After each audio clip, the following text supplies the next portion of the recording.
Itu udah siap jadi miliarder itu. Asal jangan offset ya. Jangan offset ya. Pertanyaan selanjutnya bro ya. Oke, let's go. Let's go nih ya. Tenang, ini banyak nih bro hari banyak ini barangnya ya. Banyak ini kita. Halo? Halo, Ya, dengan siapa ini? dengan ET. Ya. Coba dijelaskan apa problem keuangannya? Iya bang, pertama-tama makasih ya atas kesempatannya ya. Ya. Ya jadi for the context dulu, gue usia 30 tahun dan masih single. Jadi gue lagi transisi bang dari 9 to 5 job gitu ke freelancer bang. Nah, yang gue agak kaget di transisi ini adalah biasanya kan kalau pekerjaan kantoran itu biasanya kita dapat gaji tertentu, amount tertentu di tanggal tertentu gitu. Jadi begitu duitnya turun kita bisa langsung bagi tuh kayak kata lu tadi ya ke beberapa tangga kayak gitu kan. Nah tapi sekarang pendapatan gue jujur aja masih naik turun karena memang masih merintis gitu bang. Range-nya bisa dari 0 sebulan tuh bisa nggak ada sama sekali 0 Ya. sampai 2.400-an USD lah. Oke. Nah itu kalau pengeluaran gue sendiri itu biasanya di 4,5 jutaan bang. Oke. Terus sisanya itu gue tabung gitu langsung. Oke. Gitu sih bang. Nah pertanyaannya itu ngatur cash flow-nya gimana ya bang untuk yang apa ya naik turun gitu penghasilannya bang. Oke. Dan gimana caranya dapat klien yang bisa tetap gitu loh. Oke. Biar penghasilannya nggak naik turun. Oke, ini gua rekap sedikit ya. Jadi penghasilan lu sekitar mungkin 35 sampai 40 juta, bisa dari 0 sampai 40 juta lah gua bilang ya. 0 ke 40 juta ya. Iya segitu bang. Kalau pengeluaran stay di 4,5. Iya. Sedangkan dulu pekerjaan gajinya berapa? Sekitar 20-an. Sekitar 20-an ya. Oke. Iya. Punya tabungan 10 juta punya? Tabungan aman, hutang nggak ada. Hutang nggak ada? Dana darurat udah berapa? Aman sampai 1 tahun. Investasi masuk Bitcoin sama saham bang. Udah sampai Nice. situ aja sih bang. Oke, ini Benar. udah top ini. Sangat terliterasi keuangan ya. Sangat terliterasi keuangan. Jadi gini. Dan masih single cewek. Iya. Jadi Ada teman-teman yang mau nih? Boleh nih, Eten ya. Awas ya. Mau kondo di sini. Hati-hati ya. ini Hati-hati nih. Mau kondo. terliterasi. Oke. Mau kondo di sini. Karena lu punya itu fluktuatif, jadi gua akan kasih saran lebih ke yang nanti bisnisnya, tapi karena lu pendapatannya fluktuatif, itu sebenarnya harusnya lebih panjang lagi, ya. Jadi kalau 1 tahun, gua akan sarankan ke 2 tahun bahkan dana daruratnya. Kenapa? Karena freelance beda sama pekerjaan. Pekerjaan itu dapat secara pasti. Tapi balik lagi, kalau lu tuker sesuatu untuk sesuatu yang pasti, sama lu coba untuk ibaratnya venture sendiri bikin usaha kan, yang berdagang kan, untuk jual skill lu bisa 0 bisa sampai 40 juta. Gua kan selalu ambil yang upside itu sebenarnya lebih jauh. Tapi ini bukan untuk semua orang, karena lu punya skillnya. Nah, gimana caranya dapat klien yang lebih konsisten? Jawabannya adalah develop skillnya. Freelance-nya apa nih kalau boleh tahu? Gue jualan pitch deck gitu sih bang. Jadi ada Oh. startup luar negeri yang mau itu apa presentasi. Oke. Pitch gitu. Gue bantu desain, gue bantu storyline-nya. Oke. Jadi biasa startup seperti apa? Ini yang baru mau awal banget fundraise atau startup series A, series B, series C atau di mana level startupnya? Ya mereka biasanya yang baru mulai banget sih gitu, baru memperkenalkan produk sih. Biasanya gue dapetnya yang kayak gitu sih, memperkenalkan produknya, timnya dan lain-lain gitu sih. Gue baru tahu berarti. Gue beneran baru tahu loh ada jasa bikinin pitch decknya startup yang baru. Itu investor kasihan tuh berarti. Ini kayak jasa joki begitu berarti. Karena gue baru tahu ada industrinya ya. Karena waktu gue bikin startup itu harus bikin sendiri kan decknya semua sebenarnya. Curhat Oke. lu berarti. Unik ini.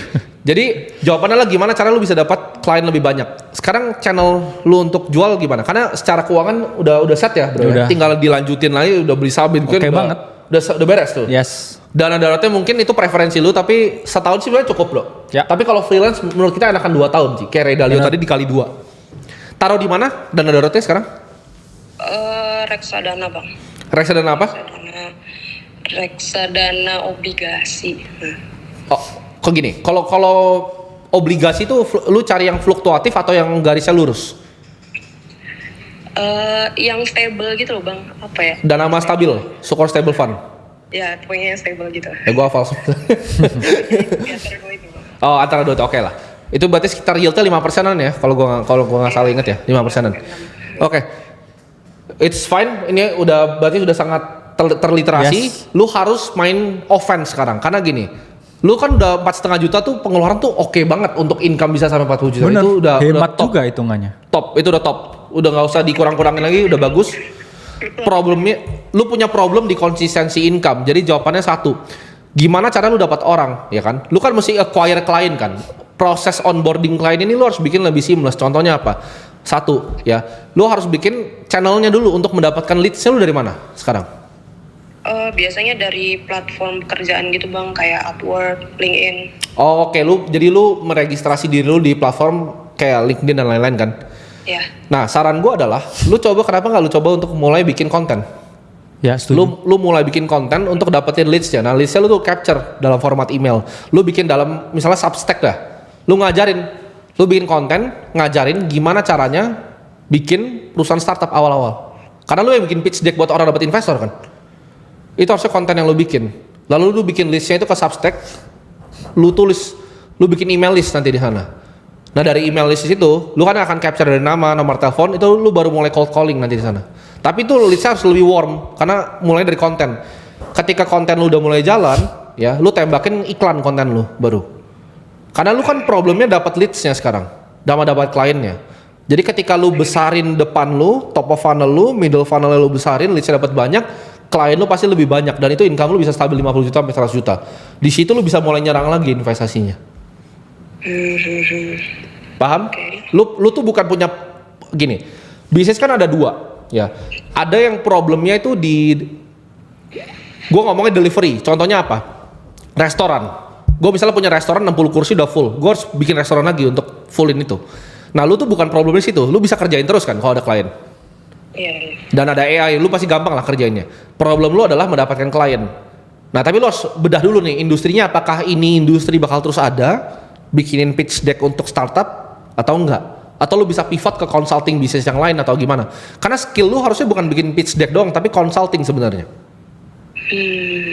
Karena lu kan consult. Startup founder ini yang mau nge-raise duit ke investor buat bikin sama lu gitu kan decknya, biar mereka dapat duit kan sebenarnya. Iya, tapi konsepnya kan dari mereka bang, kebanyakan Yes. gue cuma ngerapihin story-nya aja gitu. Oke.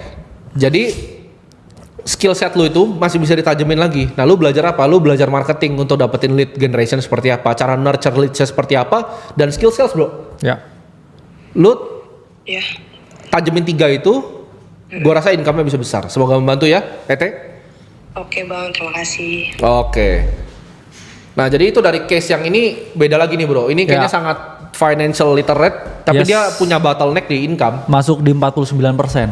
Iya. Jadi tier yang paham banget, dan untuk ukuran wanita ya kita ngomongnya memang langka juga bro. Ya. Dengan income segitu tapi tetap bisa keep spending 4,5 juta ya. Jadi Ya. kan pertanyaan kan dua kan tadi, sebenarnya satu gimana biar konsisten, yaitu saya setuju juga tadi mungkin dengan dia bangun personal branding. Dia jelasin story dia dan apa uniqueness yang dia tawarkan. Tapi gua rasa kayaknya nggak bisa dijual di depan tuh. Langsung tadi bikin startup bot. Apa? Yes. Tapin pitch deck investor tuh kayaknya Cuman lumayan itu unik. juga bisa kayak ningkatin dia punya value supaya klien-klien dia sebelumnya nggak ada alasan untuk nggak pakai dia lagi. Iya. Terus yang kedua tadi dia merasa ini terlalu nggak pasti kan income-nya. Yaitu mungkin dari segi pengeluaran kita biasanya kan orang budgeting bulanan. Itu bisa kita coba budgeting kuartalan lah. Setiap Oke. 3 bulan. Ya, jadi kalau misalkan nih saya 3 bulan keluarin duit at least ya 20 sampai 30 juta. Jadi berarti dari situ ya kita bisa membangun ya tesis yang lebih lebar lagi supaya ya karena kita tahu ya orang yang ngerjain freelance itu selalu tidak pasti, dan orang yang freelance itu kebanyakan punya penyakit bro. Kadang kalau punya deal gede habis itu dia langsung foya-foya tuh. Kayak gua dulu tuh. Iya, terus habis itu seminggu 2 minggu habis duitnya. Itu kayak gua Habis itu cari lagi dia, Iya. belum temu lagi, terus akhirnya nelpon ke sini. Ya harapannya nggak gitu ya. Iya. Jadi di budgeting lah kuartalan. Kalau misalkan setiap ya 3 bulan saya itu spending 30 juta, Iya. saya dapat uang masuk 100 juta. Oke Betul. lah, ya ini budget dulu buat 3 bulan ke depan Betul. sambil nyari. Betul. Ya. Tapi kayaknya ada bracket orang-orang juga. Kalau Najib kan dia punya income tapi dia nggak jelas investasinya. Yes. Kalau yang tadi itu income yang bermasalah sebenarnya. ya. Tapi dia udah financial literate banget. Tapi menurut gua bagusan yang begitu Bener. dibanding yang gak financial literate. Karena Najib sama dia tadi dia dana itu udah lengkap setahun. Bener, udah ada investasi, Lengkap setahun tuh berarti ratusan juta dia udah punya. Bitcoin dan juga saham, Iya.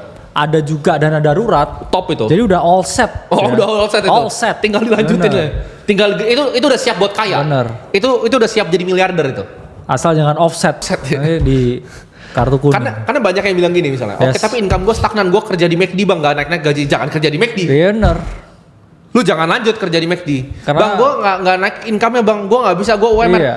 Karena skillnya stagnan bro. Karena ada alasan kan. Betul. McD maskotnya badut. Betul. Jadi tadi kan dia nggak bisa lakuin. Kalau gue Yes. tukeran sama dia tadi, mungkin itu udah 1 miliar kali sebulan ya. Karena beda skill. Dia nggak ngerti gimana caranya nurture leads, gimana cara ini. Nah itu kan untuk lu bisa punya skill seperti itu, lu harus bayar bro. Iya. Untuk punya skill seperti itu. Nah kalau akademi kripto itu skill untuk lu bisa kerja di misalnya exchange, lu Di bisa kerja di fund kripto, lu bisa Web3 kerja di firm, Web3 ya. firm. Itu tuh masuknya bracket untuk cari income. Ini jangan teman-teman salah nih, ya. Itu bracketnya tuh itu aktif high income skill. Yes. Karena kalau lu bisa dapat apa namanya income yang stagnan, karena skillnya stagnan dong. Kalau kita skillnya berkembang, ya gue percaya skillnya berkembang terus dong. Gitu. Money-nya juga berkembang juga. Contoh, bro kakak Income-nya kan berkembang juga. gaji UMR dulu bro ya. Yes. Dia gaji UMR, tapi kan dia kembangin skill dari yang udah lama itu dari tahun Ya. 2016 tuh di samping. Benar. Dan dia akhirnya lebih nyayur dari skillnya ini, bahkan dia nggak ninggal kan dia hobi. Yang gaji UMR ini hobi nih. Ya Jadi buat dosen tuh status hobi. sosial juga sebenarnya. Betul. Sekalian dia memang punya passion mengajar, Ya. sambil dia cari duit yang beda di sebelah. Tapi nyari duit yang beda di sebelah ini income-nya unlimited. Benar. Teman-teman. Tapi ya tetap kan kita juga hidup tuh di dunia nyata, bro. Iya. Kalau misalkan kita ngomong sebagai, oke, saya seorang trader, Ya. saya seorang investor, saya pelaku di market, atau saya misalkan kayak tadi nih, kayak ngerjain project ya, kita ngomongnya gigs ya. Iya. Itu kan juga selalu kita ngomong dunia di langit. Dunia di langit tuh kadang kita dapat jackpot gede banget, kadang juga zong, nggak dapat apa-apa. Iya, betul. Tapi kan kita tetap harus hidup di dunia nyata. Betul. Ya. Harus tetap makan, tidur, ya. Harus ada tempat tinggal. Jadi nggak ada salahnya ya buat kayak tetap mempertahankan sesuatu yang pasti sambil mencari sesuatu yang tidak pasti. Betul. Top itu. Dan ketika kita mencari sesuatu yang tidak pasti, ya, itu kita harus effort lebih tinggi daripada sesuatu yang pasti. Ya. Ini mungkin menjadi sesuatu yang kayak kontroversial. Betul. Tapi saya bilang gini, kalau kamu punya kerjaan yang dibayar tetap, UMR lah let's say, Ya. kerjain aja setengah hati. Karena apa? Kamu kerjain 100% atau enggak, itu gajimu tetap 4 juta. Yang harus kamu kerjain sepenuh hati itu kerjaan di luar kamu tempat kerja. Soft Ya. skill ya, yang harus kamu bangun untuk kamu bisa dapetin yang biasanya itu berkali-kali lipat daripada di tempat kerja kita. Ya. Apalagi di tempat kerja kita tuh sesuatu yang kayak level karirnya tuh nggak bisa naik bro. Ya udah kerjain setengah hati aja. Saya Ya. butuh ini buat makan. Tapi di samping, ya saya punya skill yang itu menghasilkan kayak 4-5 kali dari gaji saya. Betul. Jadi itu adalah prinsip yang saya gunakan. Kenapa saya bisa di sini? Kerjain sesuatu setengah hati aja. Ya bosnya juga nggak peduli. Apalagi kalau korporatnya gede kan. Betul. Tapi di sambil misalkan kamu ngerjain ini, ya ini nonton live gitu atau kayak ngerjain apa, kembangin skill kamu. Ya untuk kamu dapetin yang berkali-kali lipat dibandingkan kamu punya Karena gaji UMR gini, itu. income itu You cuman deserve better. Iya, income itu cuman masalah skill. Kayak tadi, dia kenapa bisa 0 bisa 40 juta karena dia kurang skillnya di mananya. Gue bisa langsung kasih tahu karena gini, kita lah orang yang udah di level finansial tertentu, kita bisa langsung lihat orang, kita tahu titik lemahnya di mana, benernya di mana. Setuju. Tadi gue langsung tahu dia lemah di mana, dia lemah di sales. Ya, Gue dari dengar suara orang gue tahu, gitu. Dia lemah di sales. kelihatan introvert dan juga Iya. pemalu kayaknya ya. Dia Nggak gini, suka menjual diri. sebenarnya Ya, saran gue satu lagi, kalau dia emang nggak jago di situ, dia cari partner di situ. setuju. Dia Sales, tetap- cari sales. Dia masak nih, dia tuh Ya. orang masak, orang Yes. dapur. Lu cari yang jago jualannya, lu just cari jago marketing, cari jago salesnya. Itu top, itu bakal bisa 100 jutaan perusahaan per bulan. Bisa lebih. Bisa pasti. lebih, bisa miliar itu. Atau ya itu, Itu tadi, consulting benar. sebenarnya. Kalian tau gak kerjaan orang-orang di BCG, di McKinsey itu cuman kayak dia bikin PPT. Udah. Tapi That's it. gajinya gede. Gaji 300 juta. Nah, itu. Yang top ya. Partner level gaji 300 juta cuman bikin kerjaannya gue sumpah. Ya, dia cari case study, bikin PPT. That's it, that's all. Ya.